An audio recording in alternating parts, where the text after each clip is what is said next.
Captain Anshuman Singh, जिनकी खबर आजकल न्यूज में हर जगह दिखाई जा रही है, जहां पर उनकी विधवा पत्नी कीर्ति चक्र को लेते हुए नजर आ रही है। वह किस दुख से गुजर रही है यह सब देख ही सकते हैं, लेकिन उसके बाद निकल कर आए उन्हीं के सास ससुर के उनके ऊपर गंभीर आरोप।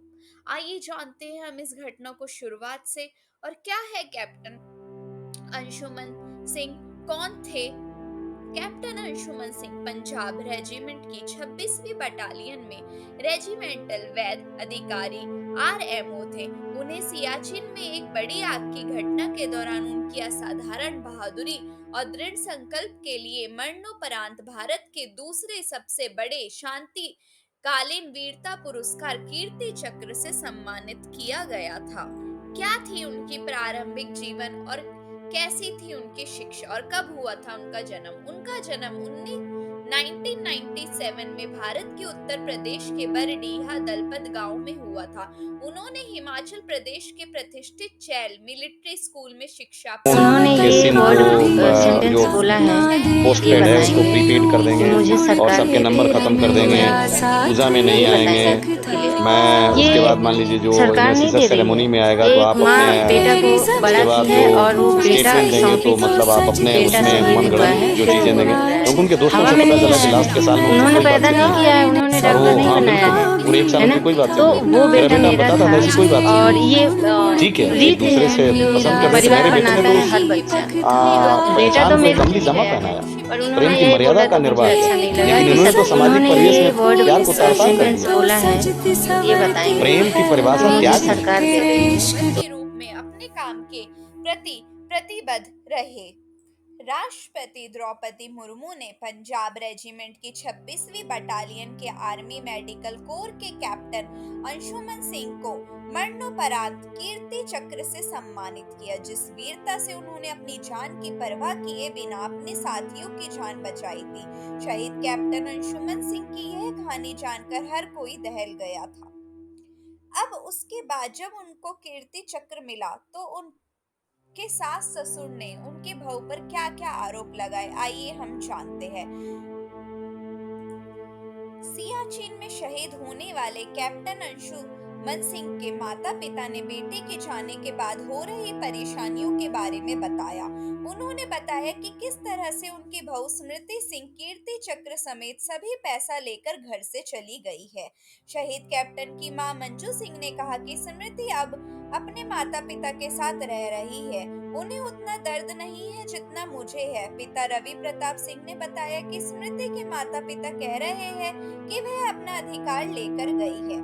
एबीपी न्यूज से एक्सक्लूसिव बात करते हुए कैप्टन अंशुमन के पिता रवि प्रताप सिंह से जब पूछा गया कि कीर्ति चक्र आपको नहीं मिली है, इस पर उन्होंने कहा कि हमें इंश्योरेंस और राज्य सरकार की तरफ से अनुग्रह राशि मिली है। स्मृति को 50 लाख रुपए मिले हैं, जबकि हमें 15 लाख रुपए मिले हैं। मेरे बेटे की धरोहरें भी मेरे साथ है, उसकी गाथाएं भी है, इसलिए मैं कह सकता हूँ कि कहीं ना कहीं मेरे हाथ तो आंशिक रूप से खाली है, वो पूर्ण रूप से खाली नहीं है। रवि प्रताप सिंह ने कहा कि पब्लिक डोमेन में जो बातें आ रही है मैं उसे लेकर चाहता हूँ कि स्मृति भी अपना पक्ष रखे। वह सामाजिक रूप से हमारी बहू है, मैं तो अपने यहाँ से भी उनकी शादी करवाने को तैयार था, मगर जिस तरह की चीजें उन्होंने की है वो सभ्य समाज में नहीं किया जाता है। कुछ बातें पब्लिक डोमेन में आ गई है जो बिल्कुल सत्य है। स्मृति पर आरोप लगाया गया है कि उन्होंने कैप्टन अंशुमन सिंह के शहीद होने के बाद अनुग्रह राशि ली और वह अपने घर चली गई। कीर्ति चक्र छूने भी नहीं दिया गया। शहीद कैप्टन के पिता ने बताया कि दोनों की मुलाकात एनआईटी जालंधर में हुई और फिर शादी हुई। जब हमें बेटे के शहीद होने की खबर मिली तो हम लोग गोरखपुर गए, जहां पार्थिव शरीर पहुंचा था। सभी क्रियाक्रम करने के बाद वह हमें छोड़कर चली गई।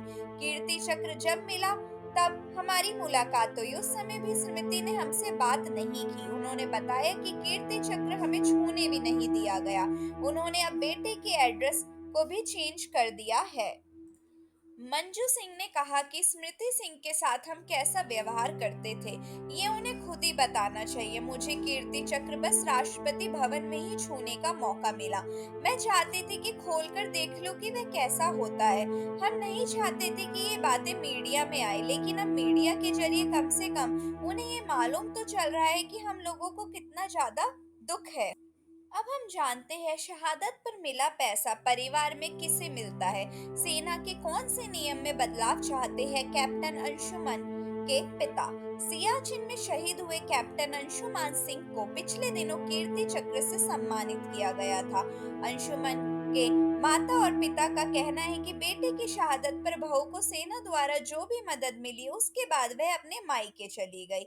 अंशुमान के माता पिता ने यह लगाए हैं। अंशुमान के पिता ने केंद्र सरकार से मांग की है कि वह एनओके के नियमों में बदलाव करे। पिछले साल 19 जुलाई को सियाचिन में शहीद हुए कैप्टन अंशुमान सिंह को कुछ दिन पहले राष्ट्रपति भवन में आयोजित एक कार्यक्रम के दौरान कीर्ति चक्र से सम्मानित किया गया था। शहीद अंशुमान के पिता रवि प्रताप सिंह ने कहा, बेटे को उसके अदम्य साहस के लिए कीर्ति चक्र मिला तो नियम था कि माँ और पत्नी दोनों यह सम्मान लेने के लिए जाते हैं। अंशुमान की माँ भी साथ गई थी। राष्ट्रपति ने मेरे बेटे की शहादत पर कीर्ति चक्र दिया, लेकिन मैं तो उसको एक बार छू भी नहीं पाया। कैप्टन अंशुमान के पिता ने आगे कहा कि वे एनओके यानी निकटतम परिजन नियमों में बदलाव चाहते हैं, क्योंकि उनकी बहू स्मृति सिंह अब उनके साथ नहीं रहती है। उन्होंने कहा कि एनओके का जो निर्धारित मापदंड है वह ठीक नहीं है। इसे लेकर उन्होंने रक्षा मंत्री राजनाथ सिंह से लेकर नेता प्रतिपक्ष राहुल गांधी तक से बात की है। उनके इस बयान के बाद से ही एक बार सैनिकों के नियम को लेकर चर्चा होने लगी है। रवि प्रताप सिंह से पहले भी कई शहीद परिजन भी इन नियमों में बदलाव की मांग कर चुके हैं। एनओके का अर्थ व्यक्ति के जीवन साथी, निकटतम रिश्तेदार, परिवार के सदस्य, ये कानूनी अभिभावक से है। जब कोई शख्स सेना में भर्ती होता है तो उसके माता पिता या अभिभावकों को एनओके के रूप में नामांकित किया जाता है। सेना के नियमों के अनुसार जब कोई कैडेट या अधिकारी शादी करता है तो उसके माता पिता के बजाय उसके जीवन साथी का नाम निकटतम रिश्तेदार के रूप में नामांकित किया जाता है। नियमों के अनुसार अगर सेवा के दौरान किसी जवान ऑफिसर को कुछ हो जाता है तो अनुग्रह राशि से लेकर तमाम सैन्य सुविधाएं एनओके को दी जाती है।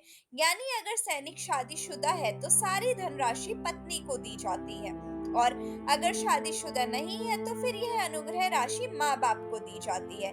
रवि प्रताप सिंह इन्हीं नियमों में बदलाव चाहते हैं, जिससे शहीद की विधवा के अलावा माँ बाप को भी अनुग्रह राशि का या मदद का हिस्सा मिले। कई मामलों में ऐसा आया है कि जहाँ शहीद के परिजनों, विशेषकर माँ बाप ने आरोप लगाया कि बेटे की शहादत के बाद जो भी पैसा सरकार या सेना द्वारा दिया गया उसे लेकर चले गए, या फिर उसने दूसरी शादी कर ली। हालांकि शहीदों को राज्य सरकारों द्वारा दी जाने वाली आर्थिक मदद को लेकर कई राज्य सरकारों ने अपने स्तर पर दी जाने वाली मदद के नियमों में बदलाव किए हैं, जिनमें शहीद के पत्नी के अलावा माँ बाप का भी ध्यान रखा गया है। मध्य प्रदेश की बीजेपी सरकार ने पिछले महीने ही कैबिनेट बैठक के बाद शहीद के परिजनों को दी जाने वाली वित्तीय मदद को लेकर अहम फैसला लिया था। फैसले के मुताबिक सेना, अर्धसैनिक बल और पुलिस बल सहित सुरक्षा कर्मियों की शहादत की स्थिति में परिवार को दी जाने वाली वित्तीय सहायता शहीद की पत्नी और माता पिता के बीच बराबर बांटी जाएगी। यानी 50% राशि पत्नी और 50% राशि माँ बाप को दी जाएगी। पहले 100% राशि केवल पत्नी को मिलती थी। उत्तर प्रदेश, जून 2020 में यूपी की योगी सरकार ने शहीद सैनिकों के आश्रितों को लेकर फैसला लिया था। तब सरकार ने केंद्रीय एवं प्रदेशों के अर्धसैन्य बलों तथा भारतीय सेना के तीनों अंगों में शहीद होने वाले प्रदेश के सैनिक परिवार दीजिए आने वाली 25 लाख रुपए की अनुग्रह राशि को बढ़ाकर 50 लाख रुपए कर दिया था। इसमें फैसला लिया गया था कि अगर शहीद के माता पिता है तो उन्हें भी यह सहायता मिलेगी, जिसमें से 35 लाख शहीद की पत्नी तथा 15 लाख माँ बाप को दिए जाते हैं। अगर माँ बाप जीवित नहीं है तो उस स्थिति में पूरी धनराशि पत्नी को दी जाती है। अब आपका इस पर क्या कहना है? स्मृति सन का अब तक कोई भी कमेंट नहीं आया है इन सारे आरोपों को लेकर। आपका लेकिन इस पर क्या कहना है? एनओके में क्या बदलाव होने चाहिए, और होने चाहिए तो क्या बदलाव होने चाहिए? और जो ये सारे आरोप लगा रहे हैं, क्या वह सत्य है?